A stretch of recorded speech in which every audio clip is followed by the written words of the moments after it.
All right, so let's draw this reference photo together. This is going to be a step-by-step process, by the way, but I'm not going to use the Loomis method like from start to finish. It's going to be a little bit more intuitive, so I'm going to show you how to do that. Now grab your pencil and let's get started. Now the pencil that I'm going to be using for this one is a 3B pencil, as you can see here. It's enough. It doesn't have to be too dark or too bright, but whatever type of pencil you have, you can just go ahead and use it. All right, so I'm going to sharpen the pencil, then we're going to get started. Okay, perfect. Now the sketchbook that I'm using here, this is Sakura sketchbook. I don't know how it's called. Is it Sakura? I don't know.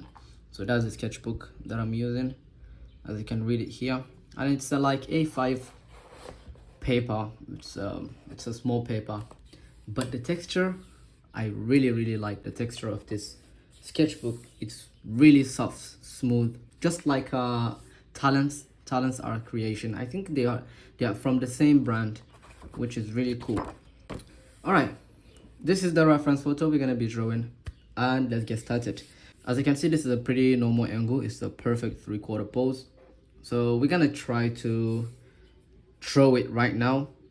Yeah, let me show you how to do it. So now, as usual, okay, I like to usually start with the circle, of course, obviously. So let me just put the circle somewhere around here. And as you can see, it's not a perfect circle, which is totally fine. It doesn't have to be perfect. The next thing that comes to my mind whenever I draw a face is to look for the brow line, okay, just to find the tilt of the head, just to know where the head is looking. The next line that we can look for maybe is the center line of the face. So these two lines, they tell you about the tilt of the head, horizontally or vertically. Perfect. Now I'm just gonna go ahead and draw the eyebrows and then the position of the nose maybe. So I'm gonna put the nose somewhere around here. All right, so whatever the nose is, I like to find that circle. Okay, I like to draw the circle. Now later on you can go ahead and draw the shape, the actual shape of the nose. So I'm just gonna draw the actual nose. I like to start with the nose, to be honest. If I get the nose right, it's easier for me to draw the other features. Now you can see I'm making her nose small, so let's try to draw what we see on the reference. So let me stick to the reference photo. Okay, so this shape here is very important whenever you draw a face, especially in 3/4 pose. This shape from the eye socket to the bridge of the nose, it's really important. Always pay attention to that. Now the corner maybe here. Let's draw the cheekbone. So I feel like the cheekbone is going to be maybe here. I'm looking at the gap between the cheekbone and the bridge of the nose, and I look at the relationship between the corner of the eyebrow or the brow ridge and the cheekbone. Like I usually draw a straight line from each side and see if they touch that line. Just gonna draw the hand right now. Just gonna draw the hand. So when I draw the hand, I like to first establish the proportions, the contour lines of the hand. It kind of allows me to know exactly how the hand is looking. Okay, I feel like this is enough. The knuckles are gonna be here, of course.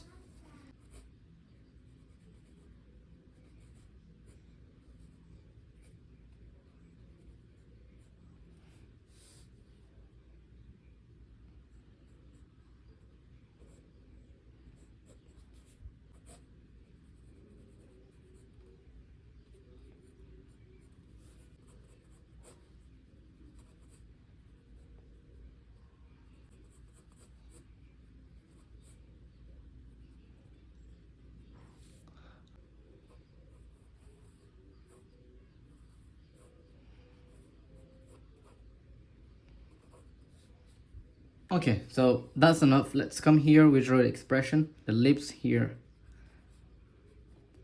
Maybe the corner of the mouth is gonna be here. All right, so I'm gonna come here as well. I'm gonna draw the eyes. Sometimes I like to just quickly draw the shape, okay? Not trying to focus on the details. Just trying to get the look on her face. Even if it doesn't really look like the subject I'm drawing, it's enough as long as the expression is there. And then later on I can just come back and add the details if I want. Now let's go and add the contour lines. As you can see, this is a slightly different approach to what I usually do. Most of the time I start with the overall shapes, but here in this case I started with the features, and then I go from specific features to the general, or a combination of both. So this is like a more intuitive approach where you don't necessarily have to take measurements all the time, because you already have like a library, a visual library in your head. You have an idea where the proportions are. So, but the problem with this is that if you don't have enough practice, it's kind of hard to get exactly like to find the proportions. Most of the time you need to learn the actual method, like the Loomis method or whatever method you're trying to learn, where there's so much measurement going on. Now if you get that, if you understand that a little bit more, then you can be more comfortable using this approach, which is more tricky, which is a little bit risky, but it saves you a lot of time. So now let's just go ahead and draw the contour lines for the hair. Now the ear is gonna sit somewhere here. I always use the eyebrows to locate the ear. So I'm gonna just place it here. And also the bottom of the nose. I think I need to push the nose a little bit on the left. I need to push it to the left. Maybe here. The tip of the nose is gonna be maybe here. Okay, so the mouth is gonna go higher as well, even the corner of the mouth. So everything changes as soon as the placement of the nose changes. Now you need to also modify the mouth and so on. I'm using the eyebrow to locate the ear, so let's just place. Now on the bottom of the ear, use the same technique, and the technique here I call it interrelationship. You just use the relationship between the features to get the placement of each one. So like you can use the nose to locate the ear, you can use the ear to locate the eyes, and so on. All right, the jaw. Her jaw is more like a male jaw, which is square, rectangular. It's a little bit hard, but it's okay. It saves you time if you get the proportions from the start. It saves you a lot of time, and it's more creative, if I can say that. It's more creative, more direct. So let me go and focus on the hair. If I get the hair, maybe things are gonna get better. I'm just gonna scribble what's going on. Now I'm gonna come back to the eyes. Okay, I'm gonna just draw this one eye here quick, and yeah, hopefully that's gonna make things more interesting. Okay, the eyelashes. All right, this one's here.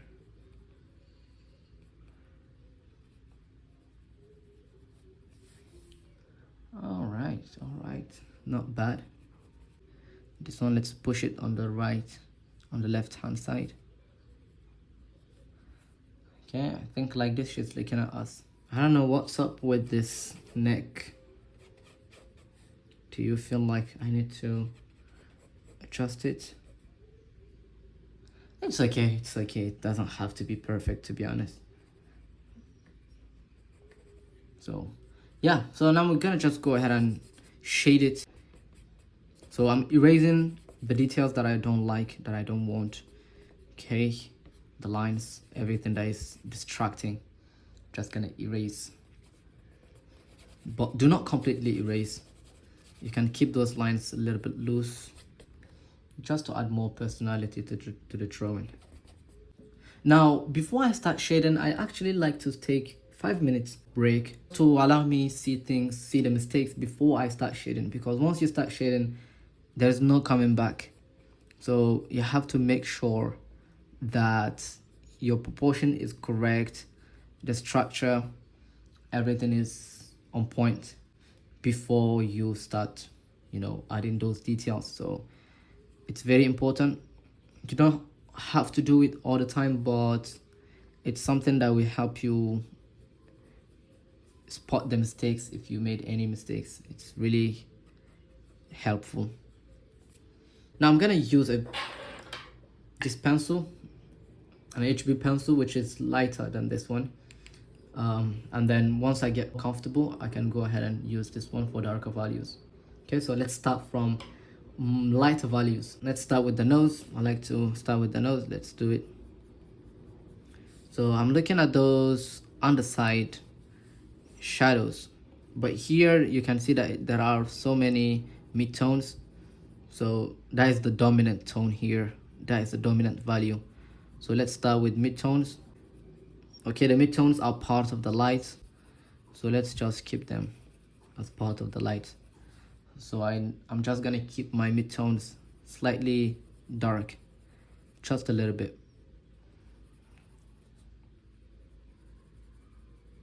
Now you see there's highlights. I left an area, an empty area just there. Now the underside of the nose. Wherever you see a shadow, just add a little bit more pressure to the pencil, and that will allow you to create the shadow that you want. But if you are too rough, you can switch to a darker pencil to create those shadows. But I advise you to use more pressure to the pencil. You don't necessarily have to constantly use pencils back and forth. It's not important. Okay, now here you can see some highlights, and let's just draw that real quick. Now I'm gonna come here. This is gonna be pretty dark, so the eyebrows are gonna be pretty dark. You can see the whole eye socket is actually in the dark, but I'm gonna just keep it simple. You can see I group those darker values in the same area. I group them together.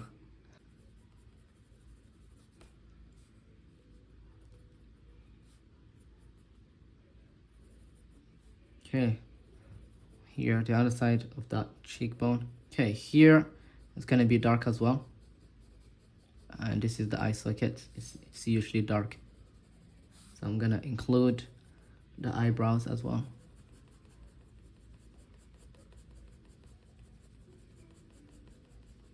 There's one crease here. You can just add that line, and later on you can add those lines to show the crease on her skin. But as I said, the whole face looks like mid-tone because there's no strong contrast. So you have to be very careful with the way you put down those strokes. You have to be careful. Now the underside of that eye socket is really dark, especially the eyelid, the top eyelid, the upper eyelid, sorry. Pretty dark. Even here is a little bit darker than the skin tone. All right, let's shade here a little bit. I keep my shading very subtle, very soft. I don't like to push harder on the pencil in the paper. Now the underside of the ear, obviously there is one drop shadow there, so I'm just gonna separate it from here. This one is much darker. Even behind the muscle of this neck.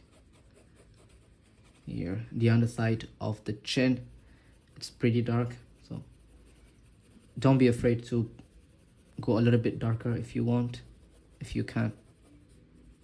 Just try to slowly build those values, and little by little you're gonna create more realistic effect by separating those shadows and those values together.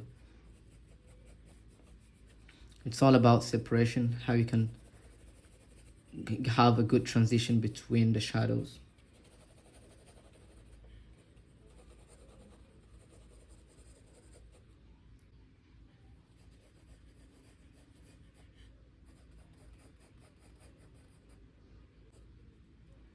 All right, the ear.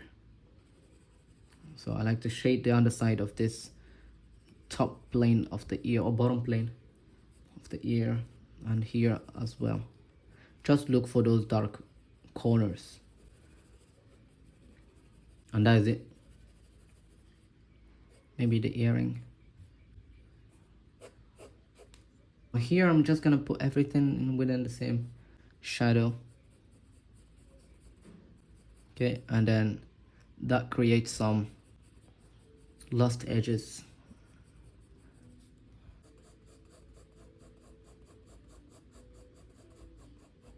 I don't really have much to say. I don't know how to draw a hand, so I cannot tell you what to do. I'm learning as well, learning how to draw hands.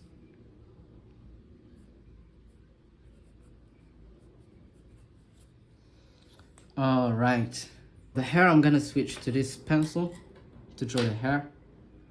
This is a 3B pencil.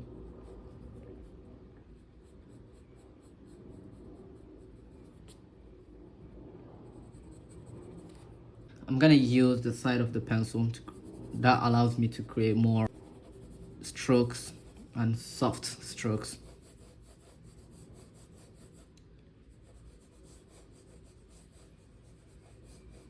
And I'm not focusing on individual hair strand.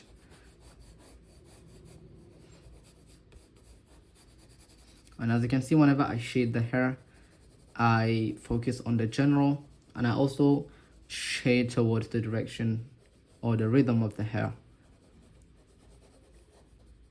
And think about volume whenever you draw the hair. Think about volume. Think about planes.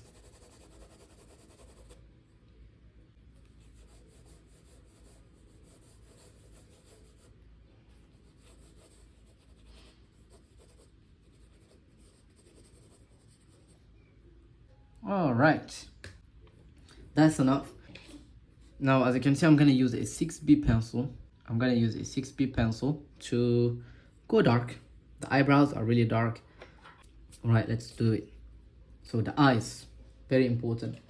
Now you can use a blending stump. You can use a blending stump to just soften those areas. You can use that, but I recommend you to use it at the end. Okay, use it at the end because it's part of building those details, and always keep the details at the end. Blend a little bit, just a little bit.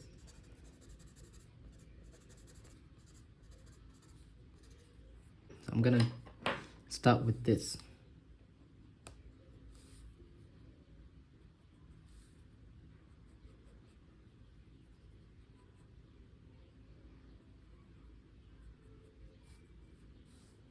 Now this is where line weight is very important. Some lines are going to be more important than other lines. Some lines are going to be dark, while I keep other lines pretty soft. Some edges, it all depends on the edges that I'm creating.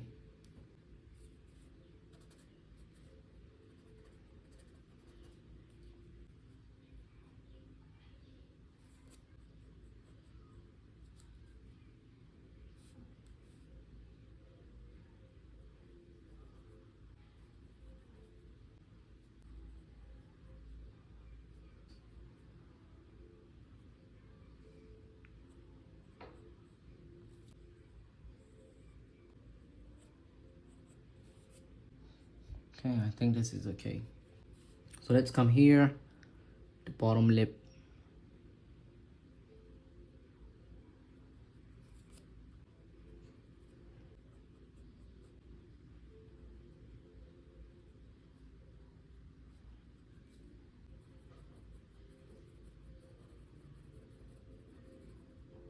Now you can make the tip of the nose slightly dark.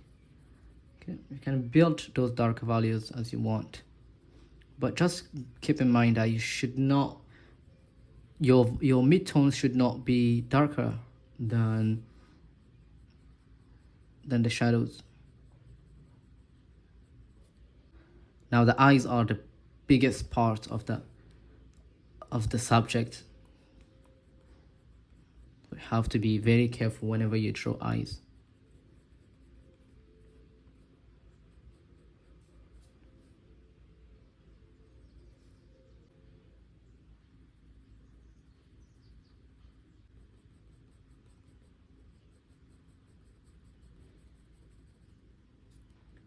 Now see those dark areas? The upper eyelid, the top eyelid, and the bottom eyelid are usually dark. So these are like usually dark. Make sure you separate those with the rest of the shadows, because those areas, light does not reach those areas.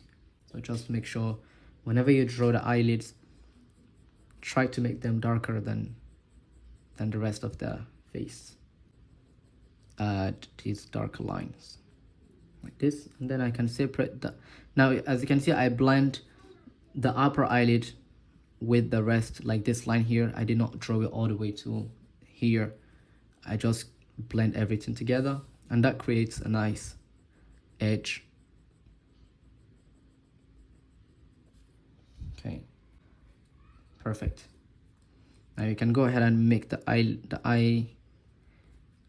pupil much darker. Okay, that is enough. The eyelashes.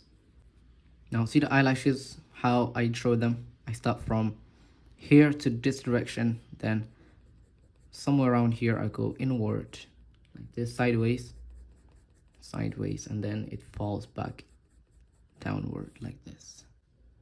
So that's how you draw the eyelashes. And do not try to draw individual eyebrow. Try to group them together, even the eyelashes.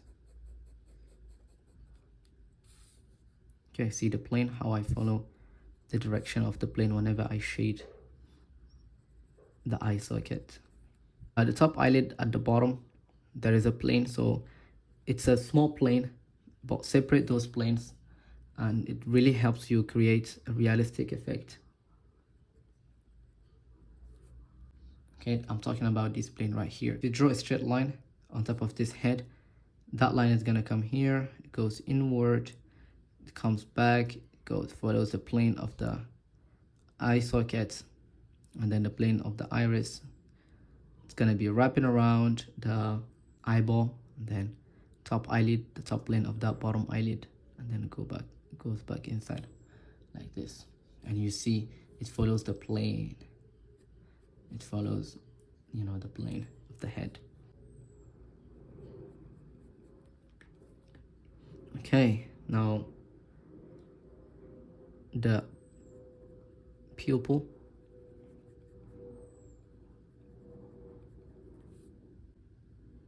I don't want to make this eye too big, so let me just come back here.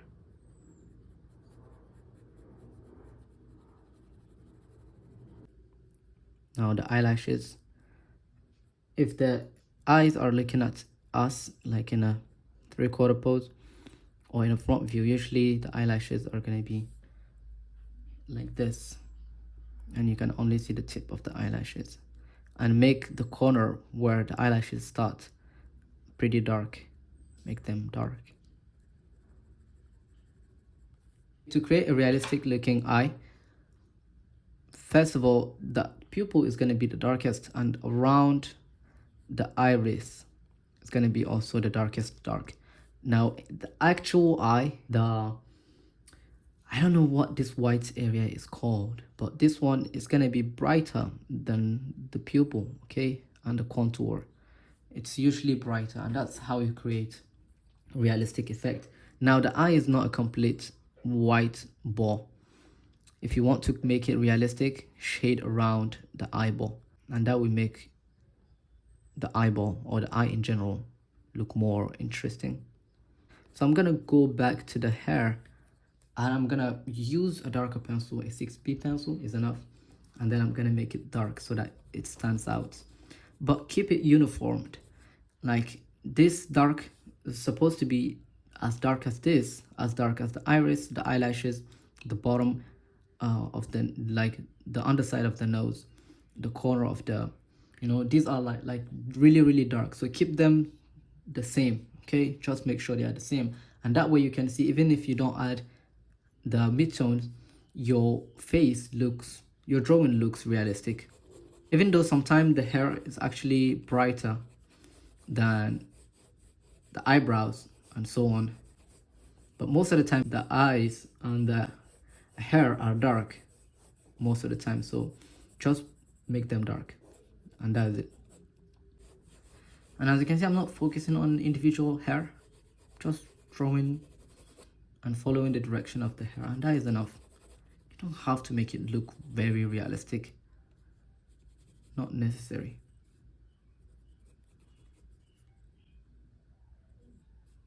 Okay, and here where the hair sticks out, you can add some individual hair strands to show that, okay, it's not like a robot. There's actually, to make it believable in general. Okay, so there's the hair that comes out like this, and now later on you can just go ahead and blend that area together so that it becomes believable. So I'm going to blend this area. So this place here is usually darker than this one because it's connecting. There is hair coming out from that place, and it's a little bit dark, just a little bit like this. And now slowly you can blend all that area together so that it becomes uniform, and continue with the blending. Now, as you can see, this plane here is darker than this one, so knowing the difference is very important. Okay, this plane and this plane, they are dark.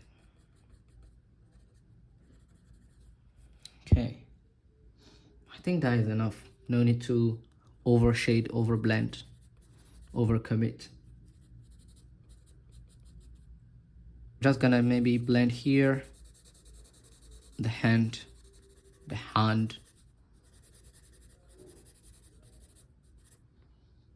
okay, yeah, not bad, not too bad. Okay, and at this stage the drawing is kind of complete. Okay, it's really, there's not much going on. I can add some values here, but I don't feel like I should do that. But hope, let's see, let me add the midtones. So instead of using the blending stump, I'm gonna use this pencil. I'm gonna use an HB pencil and just go back and add the midtone just a little bit.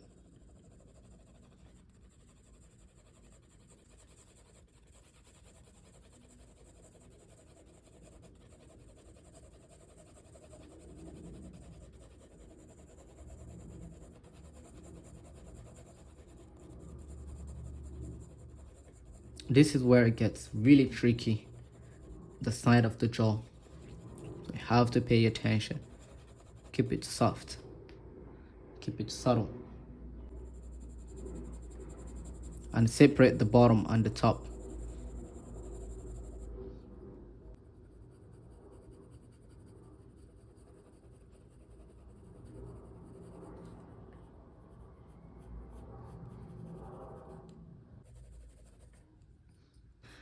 Now I can spend more minutes, more hours if I want to make the drawing look more realistic, but at this stage it's not necessary. But if you can, just go ahead and do it. But for me, I'm gonna stop here. I like to keep my drawings unfinished, unpolished. It's just maybe the way I like to do things. So yeah, I'm just gonna go back now and add some lines that can bring the portrait to life. So these lines, they're gonna help me add more personality to the drawing. I don't even know what I'm talking about.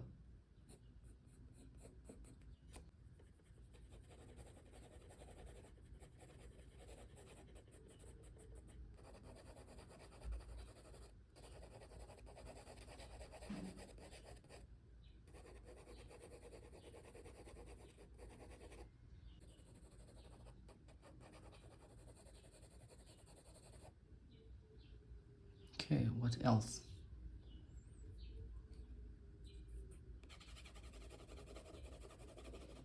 Okay, at this stage the drawing is complete. You don't know when to stop. Just stop when you feel like the drawing doesn't need a lot of improvement.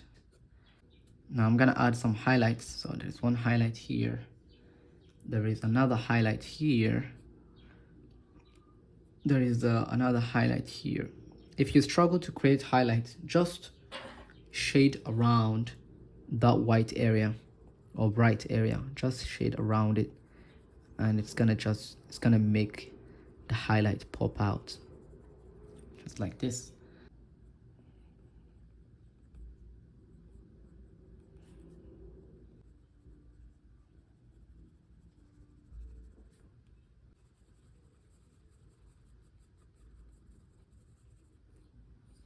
Okay, I think I'm gonna stop here. Let me know in the comment section, what do you think about the drawing? Is it a good drawing or a pretty okay drawing? Let me know, guys, if you have learned something from this video, and if you did so, please like this video and subscribe. I always appreciate that. Yeah, check me out on Patreon if you want to support my art, if you want to support my content. You can join me on Patreon. I upload 1 hour video demos every single week, and for this weekly challenge or weekly video, it's actually a monthly video. I created this drawing right here, and as you can see, it's something that is different from what I usually do. At the end of each month, I try to draw something that is challenging, a little bit challenging. So yeah, if you want to see my exclusive videos, go on my Patreon, link in the description. It's $5 a month, and you're gonna watch all my previous videos for how many years? Like 3 to 4 years I've been posting on Patreon. So yeah, there are a lot of interesting things there. Or if you just want to buy me a coffee, so you can just subscribe to my Patreon. And yeah, I appreciate, guys. I appreciate the support. We are growing every week. There are new members, and yeah, I'm happier and happier, and that allows me to create more content, buy art materials to help you also with your art journey here on YouTube. Yeah, so thanks so much. I appreciate, guys. And yeah, see you in the next video. It's not that bad. It can be improved, but it's okay. I'm not in a hurry. This is just a quick demo. And yeah, thanks so much. Bye.